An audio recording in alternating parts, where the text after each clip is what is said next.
नमस्कार, ABC channel में आपका स्वागत है। मैं हूं सचिन श्रीवास्तव और आप मेरे साथ देखेंगे आजमगढ़ से जुड़ी खबरें।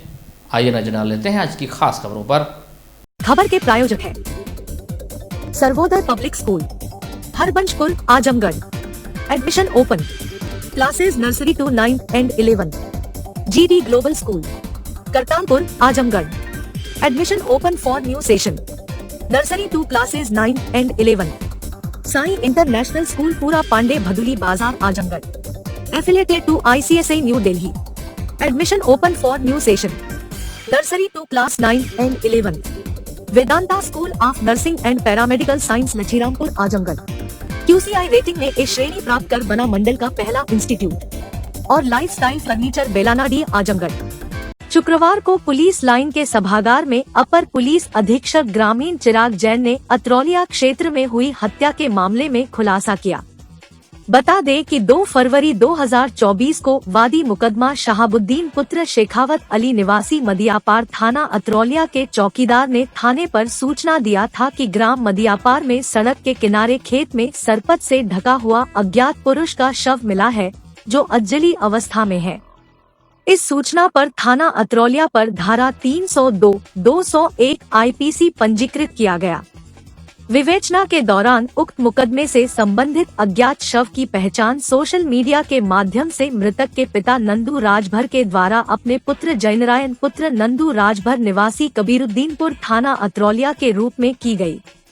मुकदमा उपरोक्त में विवेचना के दौरान अभियुक्त चंद्रभान यादव पुत्र अच्छेलाल यादव निवासी इब्राहिमपुर थाना अतरौलिया व पारसनाथ पुत्र नंदलाल निवासी डोमनपुर थाना अतरौलिया का नाम प्रकाश में आया, जो फरार चल रहे थे। शुक्रवार को थानाध्यक्ष अतरौलिया सविंद्र राय मय हमरा द्वारा मुकदमा उपरोक्त में विवेचना से प्रकाश में आए अभियुक्त चंद्रभान यादव व पारसनाथ को लोहरा टोल प्लाजा के पास से प्रातः समय करीब 10:15 बजे गिरफ्तार कर चालान न्यायालय किया गया। गिरफ्तार अभियुक्तों ने बताया कि मृतक व हम दोनों एक साथ मजदूरी का काम करते थे।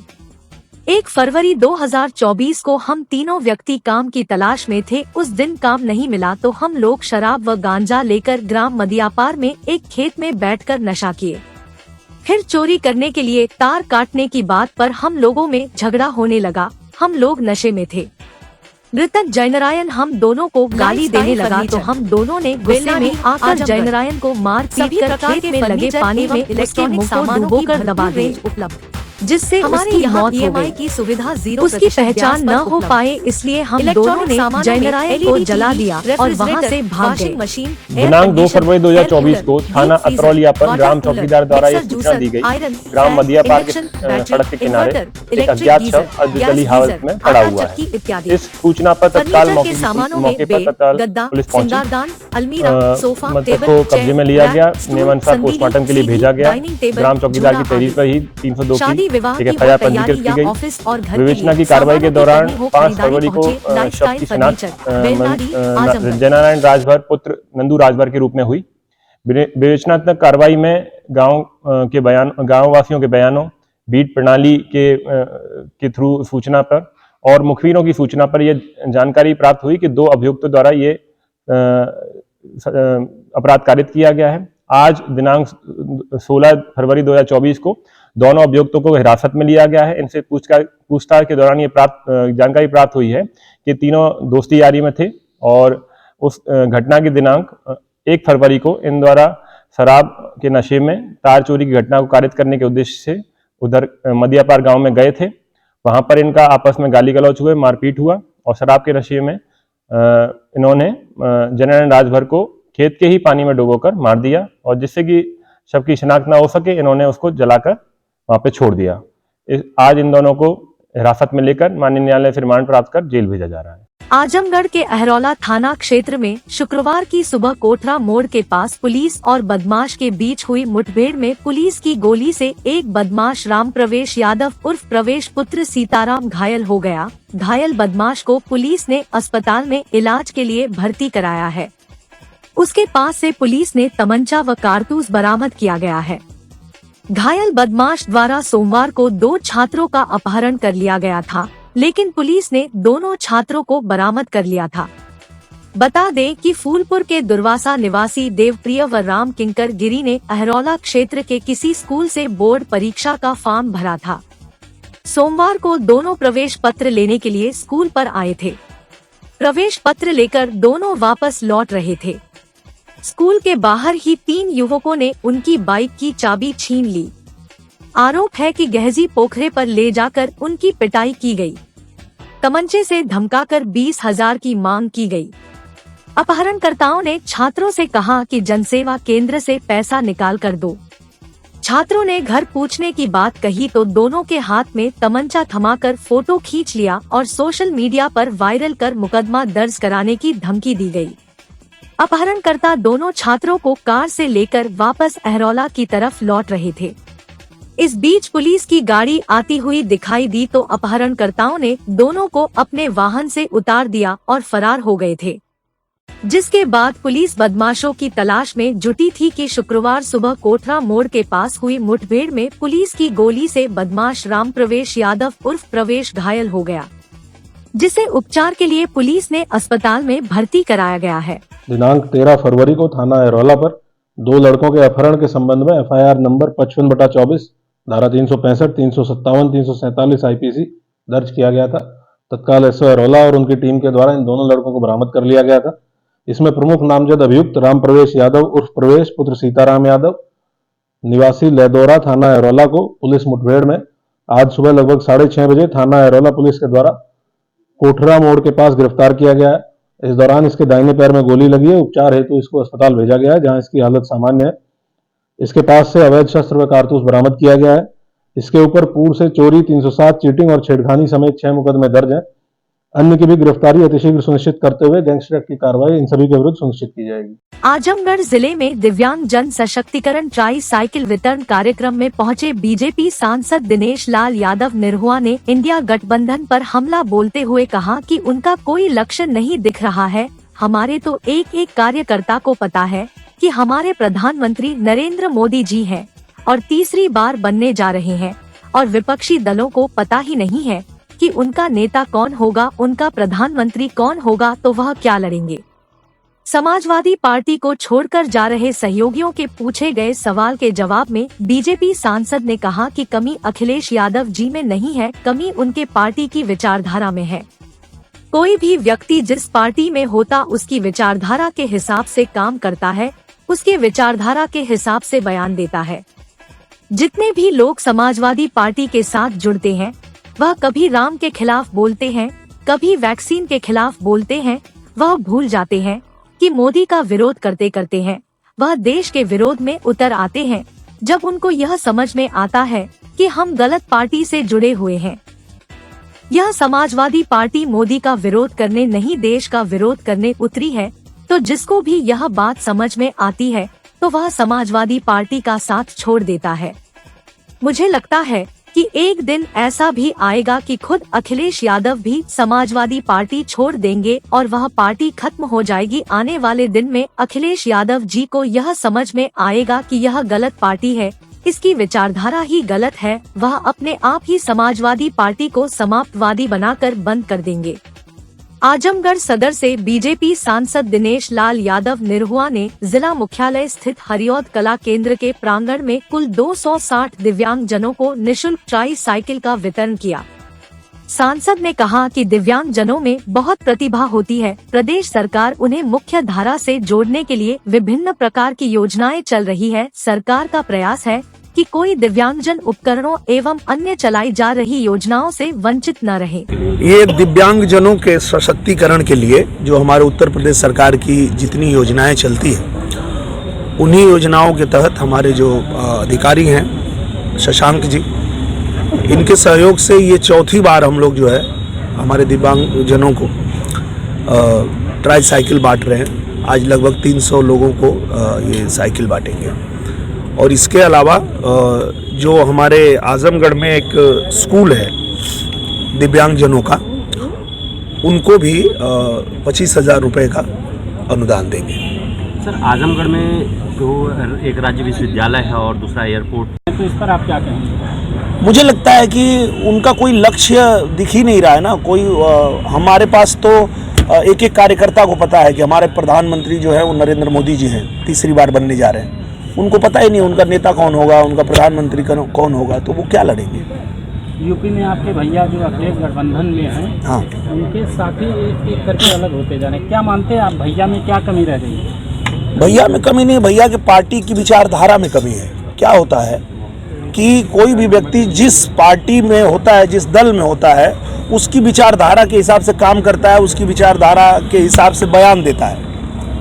अब आप देखिए कि जितने भी उनके दल में लोग जाते हैं, वो कभी राम के खिलाफ बोलते हैं, कभी वैक्सीन के खिलाफ बोलते हैं। वो भूल जाते हैं कि मोदी का विरोध करते करते वो देश के विरोध में उतर जाते हैं। तो इसलिए जब उनको ये समझ में आता है कि ये तो गलत पार्टी है, ये पार्टी मोदी का विरोध करने नहीं बैठी है, तो पूरा देश के विरोध में उतर जाती है। तो इसलिए जिसको भी ये बात समझ में आ जाती है, वो उस पार्टी को तुरंत छोड़ देता है। और मुझे लगता है कि एक दिन ऐसा भी आएगा जब खुद अखिलेश यादव ही वो पार्टी छोड़ देंगे और वो पार्टी ही खत्म हो जाएगी। मुझे तो ये दिख रहा है, सामने यही दिख रहा है कि आने वाले दिन में अखिलेश यादव जी को भी ये बात समझ में आएगी कि ये गलत पार्टी है, इसका जो विचारधारा ही गलत है। वो अपने आप भी उस पार्टी को समाप्तवादी बना के खत्म करके और बंद कर देंगे। निर्वाचन आयोग के निर्देशानुसार जनपद में चलाए जा रहे मतदाता जागरूकता अभियान कार्यक्रम के अंतर्गत जनपद के जिलाधिकारी एवं जिला निर्वाचन अधिकारी के निर्देशन में जिले भर में मतदाता जागरूकता गतिविधियों का आयोजन किया जा रहा है। इसी तारतम्य में मतदाता जागरूकता अभियान के तहत शुक्रवार को पहाड़पुर चौराहे पर नाट्य मंडली द्वारा नुक्कड़ नाटक का आयोजन कर आम जनता, छात्रों व नए मतदाताओं को मतदान के प्रति जागरूक किया गया। इस दौरान नाट्य मंडली के सदस्यों द्वारा मतदान गीत गाकर मतदाताओं को जागरूक किया गया।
वहीं एसडीएम सदर ज्ञान चंद्र गुप्ता ने बताया कि निर्वाचन आयोग के निर्देश पर जहां जहां वोटिंग प्रतिशत कम है, वहां नुक्कड़ नाटक, चुनावी चौपाल और मतदाता जागरूकता वैन के जरिए मतदाताओं को जागरूक किया जा रहा है। प्रत्येक मतदाता तक मतदान के महत्व को पहुंचाया जा रहा है। नगर में फिलहाल 6 स्थान चिन्हित किए गए हैं, जहां जागरूकता के ये कार्यक्रम आयोजित हो रहे हैं। अन्य जगहों को भी चिन्हित कर कार्यक्रमों का आयोजन किया जाएगा। माननीय निर्वाचन आयोग द्वारा ये निर्देश दिए गए हैं कि जहां पर वोटिंग का परसेंटेज कम है, वहां पर नुक्कड़ नाटक के माध्यम से, चुनावी चौपाल के माध्यम से लोगों को जागरूक किया जाए। इसी दृष्टिकोण से नुक्कड़ नाटक यहाँ पर करके जो वोटिंग का महत्व है, संविधान द्वारा प्रदत्त अधिकार है, उसको क्यों नहीं, क्या कहते हैं, लोग अवेल करते हैं, क्यों नहीं उसका जो है अनुसरण करते हुए वोट के दिन घर से निकलते हैं, उसको प्रेरित करने के लिए ये कार्यक्रम चलाया जा रहा है। सर, कितनी जगहों पर चिन्हित किया गया है और कहाँ कहाँ नाटक हुआ अभी तक? अभी तक हमने जो है 6 जगहों पे चिन्हित किया है जहाँ पर कार्यक्रम हुआ है। आगे और जहाँ पर हमने वोटिंग का परसेंटेज कम पाया है बूथों पर, वहाँ भी इनका नुक्कड़ नाटक कराया जाए। मतलब ये चुनाव तक अनवरत चलता रहेगा? ये नहीं, ये समय समय पर ये रहेगा जो नुक्कड़ नाटक। और शेष हमारी एक निर्वाचन की वैन भी आई हुई है, वो चलाई जा रही है, जिसको और लोगों को जागरूक किया जा रहा है कि वो वोट डालने अवश्य किया। इजराइल में कंपनी में काम करने को लेकर आजमगढ़ के श्रम विभाग में 1423 लोगों ने अपना पंजीयन कराया था। जिनका लखनऊ में टेस्ट भी हुआ था, जिसमें 613 श्रमिक पास हुए थे, जिनकी सूची आजमगढ़ के उप श्रमायुक्त कार्यालय के बाहर चस्पा कर दी गई है। उप श्रमायुक्त राजेश कुमार ने बताया कि अभी केवल 85 श्रमिकों के डॉक्यूमेंट पूरी तरीके से जमा सके हैं, जबकि संपर्क करने वाले 288 श्रमिकों के पुलिस वेरिफिकेशन रिपोर्ट आनी बाकी है। इसके अलावा टेस्ट में पास होने अन्य श्रमिकों ने अभी तक संपर्क नहीं किया है। उनको भी जल्द से जल्द श्रम विभाग में संपर्क करना चाहिए, क्योंकि इजराइल की सरकार के साथ नियोक्ता कंपनी चाहती है कि पहले फेज में जो श्रमिक जा रहे हैं उनके सभी डॉक्यूमेंट कंप्लीट होने चाहिए। ज्यादा देर करने में दिक्कत होगी। उप श्रमायुक्त ने इजराइल की ही अन्य कंपनी के लिए भी रजिस्ट्रेशन और परीक्षा को लेकर कई जानकारी दी। सुनते हैं उप श्रमायुक्त ने क्या जानकारी दी। द्वारा जो श्रमिक मांगे गए थे उत्तर प्रदेश गवर्नमेंट के द्वारा, उसके अनुक्रम में जनपद आजमगढ़ में 1423 श्रमिकों का पंजीयन हुआ था, जिसमें कि उनके द्वारा 327 श्रमिकों की एक सूची भेजी गई थी। लेकिन इसके बाद में जो उस सूची से अलग भी जिनका रजिस्ट्रेशन यहाँ हुआ था, उन लोगों ने भी लखनऊ ITI में अपना टेस्ट दिया था। इस प्रकार 613 जो श्रमिक हैं इजराइल जाने के लिए टेस्ट में उत्तीर्ण हुए हैं, जिसमें कि कार्यालय में डॉक्यूमेंट जमा करने की तिथि आज तक थी, लेकिन 2 दिन और बढ़ा दी गई है। और हमारे यहाँ जो कार्यालय में अभी 305 लोगों ने संपर्क किया है, जिसमें कि 85 लोगों का जो डॉक्यूमेंट है वो जमा हो चुके हैं पूरे, लेकिन शेष लोगों का जो अभी PCC बाकी है, पुलिस वेरिफिकेशन रिपोर्ट 288 की बाकी है। उसके आने के पश्चात उनका भी नाम शामिल कर लिया जाएगा। लेकिन ये है कि जो श्रमिक अभी कार्यालय में संपर्क नहीं किए हैं, जो उसकी संख्या लगभग 300 के करीब है, वो लोग भी अपना जो पासपोर्ट, मेडिकल, PCC जो पुलिस वेरिफिकेशन रिपोर्ट है और एक डिक्लेरेशन के साथ में कार्यालय में उपस्थित हों, ताकि उनका भी नाम शामिल हो सके। क्योंकि इजराइल सरकार ये चाहती है कि जो फर्स्ट फेज़ में जो श्रमिक जाने हैं उनके डॉक्यूमेंट्स कंप्लीट हो जाएं, जिससे कि उन्हें इजराइल को भेजा जा सके। क्योंकि देर होने पर इजराइल की कंपनी द्वारा ये कहा जा रहा है, अगर बहुत देर में मुझे ये डेटा वगैरह नहीं मिल पाएगा तो उनके कैंडिडेचर को निरस्त करने पर विचार किया जाएगा।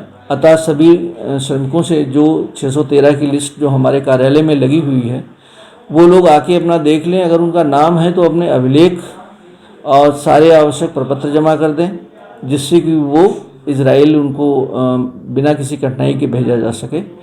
इसी तरह के निर्देश आज प्राप्त हुए हैं।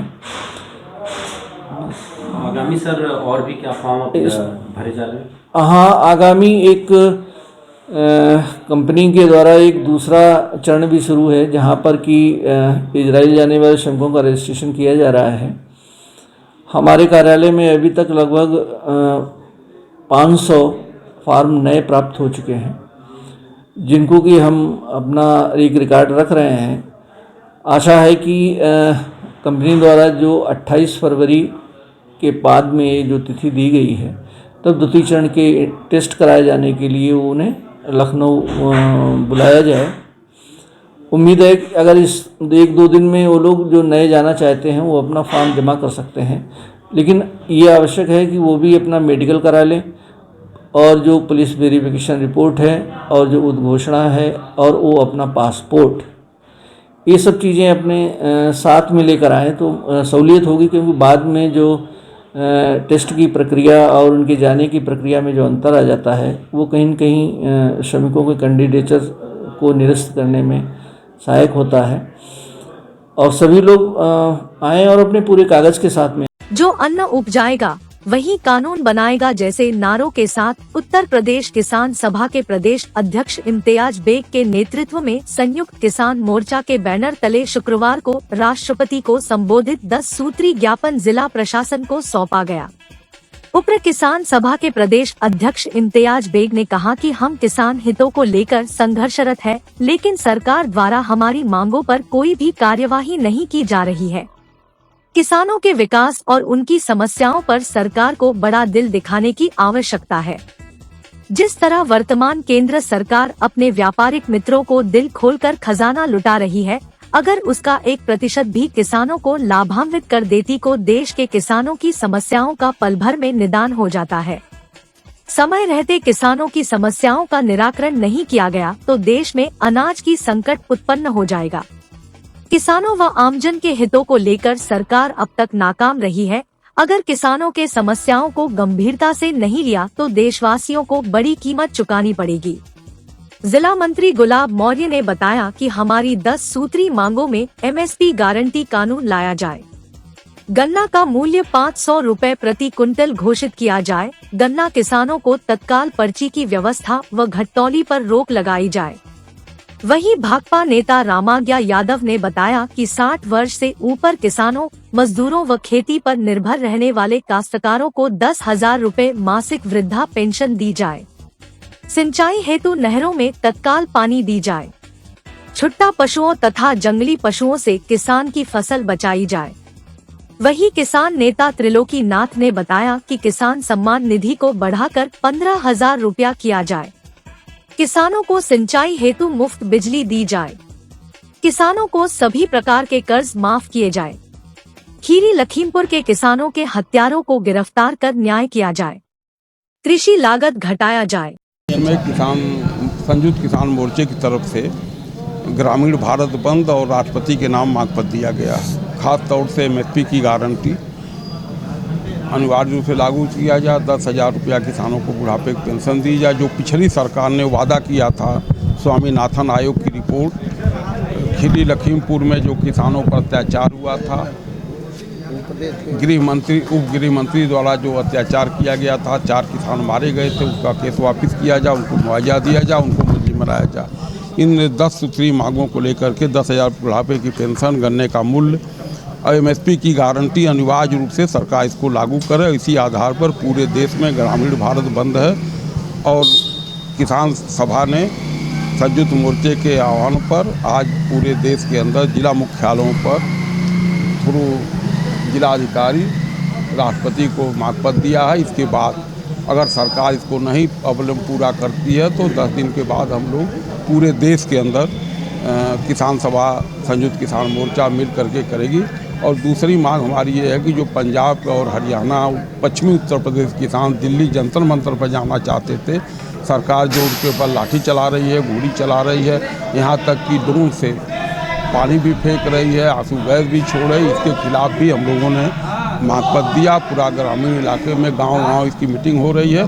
इसी को लेकर के हम जो पिछली किसान आंदोलन में सरकार ने वादा किया था कि MSP की गारंटी देंगे, स्वामीनाथन आयोग की रिपोर्ट लागू करेंगे, लेकिन स्वामीनाथन को तो भारत रत्न दे रही है लेकिन उनकी सिफारिशों को लागू नहीं कर रही है। 10 साल हो गया इस केंद्रीय सरकार को बने। 2014 में इन्होंने वादा किया था कि हम जैसे ही आएंगे किसानों के MSP की गारंटी भी देंगे, स्वामीनाथन आयोग की रिपोर्ट को लागू करेंगे। आज तक इन्होंने नहीं लागू किया। आजमगढ़ जिले के कलेक्ट्रेट भवन में लगे मुख्य द्वार के बगल में लगा कांच का दरवाजा शुक्रवार को दिन में एकाएक गिरकर टूट गया। उस समय वहां पर कोई नहीं था। गनीमत यह रही कि उस समय तैनात वहां का गार्ड थोड़ी दूरी पर था। घटना के समय वहां पर किसी का आना जाना नहीं था। गार्ड रमेश चंद्र राय ने बताया कि अपने आप कलेक्ट्रेट भवन में लगा कांच का दरवाजा एकाएक टूटकर गिर गया। कहीं किसी की जान माल का नुकसान नहीं हुआ, सब लोग सुरक्षित हैं। हम यहीं पर ड्यूटी कर रहे थे, यह कांच का दरवाजा अपने आप टूटकर गिर गया। हाँ, हम यहीं ड्यूटी पर मौजूद थे, ये शीशा अपने आप फूट गया। हाँ, नहीं, किसी को जान माल खतरा नहीं हुआ है, एकाएक फूटा है। हाँ, इस समय थे, हम मौजूद थे। नहीं, कोई नहीं गया था, अपने आप फूटा है। जिलाधिकारी विशाल भारद्वाज की अध्यक्षता में शुक्रवार को कलेक्ट्रेट सभागार में जल जीवन मिशन ग्रामीण की साप्ताहिक समीक्षा बैठक आयोजित की गई। जिलाधिकारी ने जल जीवन मिशन ग्रामीण के अंतर्गत फेज 2, फेज 3 एवं फेज 5 के अंतर्गत कार्यदायी संस्थाओं द्वारा किए जा रहे कार्यों की समीक्षा करते हुए LC infra, GA Baba, Vikrant, eco protection engineer, गाजा, सुधाकरन को निर्देश दिए कि FHTC, overhead tank, pump lowering, boring, distribution आदि के कार्यों को लक्ष्य के सापेक्ष यथाशीघ्र पूर्ण कराते हुए ट्रायल रन कराना सुनिश्चित करें। उन्होंने कहा कि कार्यों की गुणवत्ता पर विशेष ध्यान दिया जाए। उन्होंने कहा कि पाइप डालने के लिए जो भी सड़क काटी जा रही है, उसके लिए समस्त कार्यदायी संस्थाएं रोड रेस्टोरेशन के कार्य को शीघ्रता से पूर्ण कराएं। उन्होंने कहा कि इस कार्य में किसी प्रकार की शिथिलता न की जाए। उन्होंने विभागीय अधिकारी को निर्देश दिया कि जो भी कार्यदायी संस्था निर्धारित समय में कार्य को पूर्ण नहीं करेंगे, उनके विरुद्ध नियमानुसार कार्रवाई करना सुनिश्चित करें। जिलाधिकारी ने कहा कि अधिक मैनपावर लगाकर एफएचटीसी के कार्य में तेजी लाएं। उन्होंने कहा कि जिनकी प्रगति धीमी है, वे अपने कार्य में तेजी लाएं।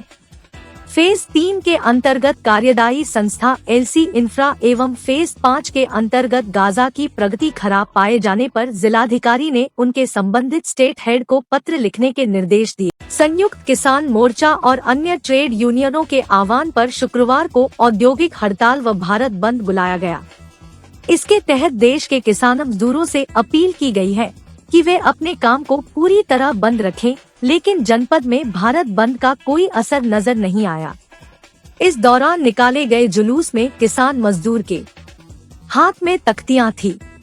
तख्तियों पर स्वामीनाथन की सिफारिश लागू करने के साथ सभी फसलों के संपूर्ण लागत का 1.5 गुना एमएसपी की कानूनी गारंटी, आजमगढ़ एयरपोर्ट विस्तारीकरण परियोजना को रद्द करने, स्कीम वर्कर्स, कर्मचारियों, मजदूरों आदि मुद्दों से जुड़े नारे लिखे हुए थे।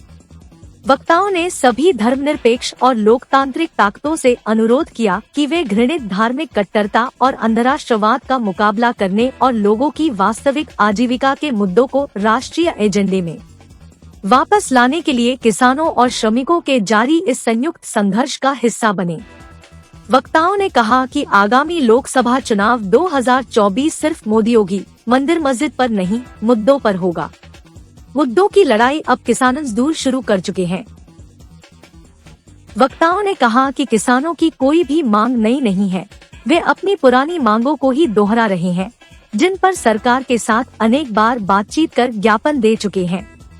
अभी किसान और मजदूर संगठन भी एक साथ आ गए हैं, तो उन दोनों की मांगे एक साथ जुड़ गई है, जिसमें ग्रामीण मजदूरों के लिए मनरेगा के तहत 200 दिन की मजदूरी और 700 रुपए प्रतिदिन मजदूरी देने की बात कही गई है। साथ ही न्यूनतम मजदूरी लागू करने और श्रम संहिताओं को रद्द करने की बात कही गई है। साथ ही आजमगढ़ एयरपोर्ट विस्तारीकरण में बहुफसली जमीन, घनी आबादी के मकानों को बचाने के लिए खिरिया बाग में 488 दिनों से किसानों का धरना जारी है। चीनी मिल चलाने की मांग को लेकर देवरिया में 105 दिनों से किसान धरना दे रहे हैं। किसानों की जायज मांगों को सरकार नजरअंदाज नहीं कर सकती। समय से चली आ रही मांग है। संयुक्त किसान मोर्चा इसको लेकर के पिछले, आप जानते हैं, 13 महीने तक वो दिल्ली में बैठा रहा और फिर सरकार से वो वार्ताएं होती रही। सरकार ने लिखित आश्वासन और दे करके वो पीछे हट गई, उसने गद्दारी की है। लेकिन इतना ही नहीं है मामला, अब देश बहुत बुरी स्थिति में चला गया है, पूरे देश के मजदूर इसमें शामिल हो गए। इस बार संयुक्त किसान मोर्चा और ट्रेड यूनियनों का समन्वय समिति इस हड़ताल का आह्वान की है। इसके साथ यहाँ जो एसोसिएशंस हैं, विभिन्न तरह के जो एसोसिएशंस हैं, सेक्टोरल हैं, जैसे आप बिजली देख सकते हैं, बीएसएनएल देख सकते हैं, भेल, रेल, ये सारे हैं, सारे मजदूर आज हड़ताल पर हैं। हमारी मांगे हैं कि सरकार कारपोरेट हितैषी नीतियाँ बंद करे, एमएसपी की कानूनी गारंटी दे, सारे कर्ज माफ़ करे, श्रम को वापस ले, इसके अलावा बिजली बिल जो है उसको वापस ले, हर मजदूर को, असंगठित क्षेत्र के मजदूर को 26,000 रुपये मासिक वेतन दे। इसके अलावा जो जेल मुकदमे हैं उस आंदोलन को, उसको वापस लिया जाए। तीसरा यह है कि अगला है अजय मिश्र टेनी, जो जिसने 4 किसानों की हत्या कराई थी, जिसके बेटे ने अभी भी मंत्रिमंडल में है, उसको तत्काल बर्खास्त किया जाए। और इसके साथ साथ जमीन छीनना बंद हो। पूरे देश में जो जमीन मांगे पूरी नहीं होती तो अगला कदम हमारा भारत अखिल भारतीय लड़ाई है, ये 20 को बैठक है, 20 को संयुक्त मोर्चे की बैठक है और 20 को हम इस पर अगला साई इंटरनेशनल स्कूल पूरा पांडे निकट RTO office Bhadri Bazar Azamgarh. ICSE board new Delhi से मान्यता प्राप्त, प्रत्येक क्लास में स्मार्ट क्लास की व्यवस्था, सुव्यवस्थित साइंस और कंप्यूटर लैब्स, इंडोर और आउटडोर स्पोर्ट्स फैसिलिटीज, पूरे सिटी में वाहन की सुविधा, admission open for new session, nursery to class 9 and 11। Sai international school Pura Pande निकट RTO ऑफिस भदरी बाजार आजमगढ़।